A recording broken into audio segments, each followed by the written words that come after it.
Brokerage હાઉસીસના રિપોર્ટ્સમાં ઘણા બધા સેક્ટર્સ છે, ઘણી બધી કંપનીઓ છે. તૃપ્તિ કપૂરિયા જોડાયા છે માહિતી સાથે. ગુડ મોર્નિંગ તૃપ્તિ, કઈ રીતે અપડેટ્સ છે બ્રોકરેજ હાઉસીસના રિપોર્ટ્સમાં?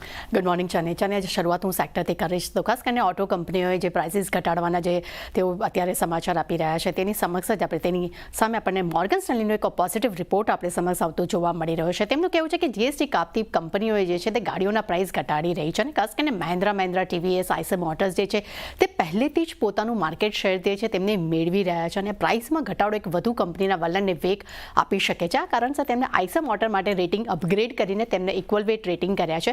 લક્ષ્યાંક તેમને વધાર્યા છે, 7,201 રૂપિયા પ્રતિ શેર કર્યા છે.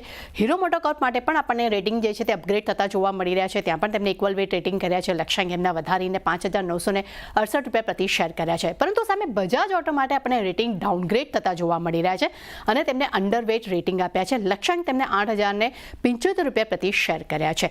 ત્યારબાદ શેર્સ પર નજર કરશું તો એચયુએલ પર જેફરીઝ તરફથી એક પોઝિટિવ રિપોર્ટ આપણે સમક્ષ આપતો જોવા મળી રહ્યો છે. તેમને બાય રેટિંગ્સ આપે છે. લક્ષ્યાંક તેમને 3,000 રૂપિયા પ્રતિ શેર કર્યા છે. તેમનું કહેવું છે કે સીઓએ ખાસ કરીને ઇન્વેસ્ટ સમિટમાં એક સ્ટ્રેટેજિક પ્રાથમિકતાની એક રૂપરેખા તેમને આપી છે, જેમાં તેમનું પણ કહેવું છે કે ભારતમાં એક મજબૂત ગ્રોથની તેઓ અપેક્ષા રાખી રહ્યા છે. સાથે બ્રોકરેજ હાઉસ મુજબ તેમનું પણ કહેવું છે કે યુએસ અને ભારતની બહાર જે છે તે કંપની અધિગ્રહણ નહીં કરે અને સામે પ્રિયા નાયરને લઈને મેનેજમેન્ટનો વિશ્વાસ જે છે એ મજબૂત જોવા મળી રહ્યો છે અને મધ્યગાળામાં ગ્રોથ જે છે તે ગ્રોથ જીડીપીને એક વધુ અહીંયા એક અનુરૂપ જોવા મળી શકે છે. પોઝિટિવ રિપોર્ટ આપણે અહીંયા કહી શકાય. એનએચપીસીના રિપોર્ટ પર નજર કરશું. સીએલએસએ તરફથી આપણને હાઈ કન્વેન્શન સાથે આઉટ પરફોર્મ રેટિંગનો રિપોર્ટ અહીંયા જોવા મળ્યો છે.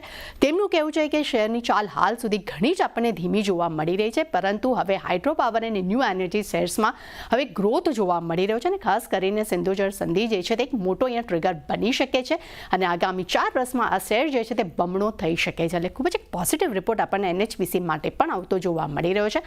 અંબુજા સિમેન્ટ પર સીએલએસના રિપોર્ટ પર નજર કરીએ. અહીંયા પણ આપણને આઉટ પરફોર્મ રેટિંગ જોવા મળ્યા છે. ટાર્ગેટ તેમને 665 રૂપિયા પ્રતિ શેર આપ્યા છે.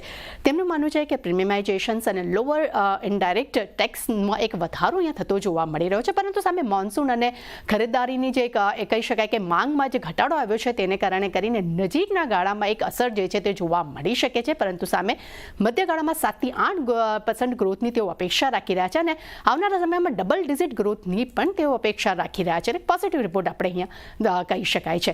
સ્વિગી પર પણ સીએલએસએ તરફથી આપણને આઉટ પરફોર્મ રેટિંગનો રિપોર્ટ જોવા મળ્યો છે. લક્ષ્યાંક તેમને 509 રૂપિયા પ્રતિ શેર કર્યા છે.